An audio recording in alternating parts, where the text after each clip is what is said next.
విశ్వనాథ్ కాశీఖండం 9వ అధ్యాయం శివశర్మ పరలోక యాత్రలో 6వ లోకం ఈ అప్సరస లోకం. అప్సరసలు క్షీరసాగర మథనములో ఆవిర్భవించారు. అందుకు వారికి ఒక లోకము అనగా అప్సరస లోకం.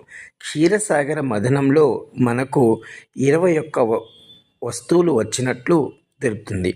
ఏమిటి అంటే మహాలక్ష్మీదేవి, ఐరావతము, కల్పవృక్షము, కౌస్తుభం, సురభి, ఉచ్చైస్వరము, శంఖం,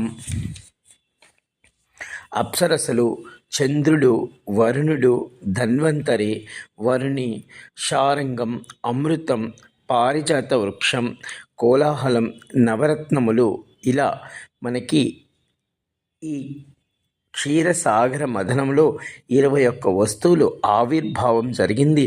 వాటితో పాటు వచ్చిన వారే అప్సరసలు. జై కాశీ విశ్వనాథ్.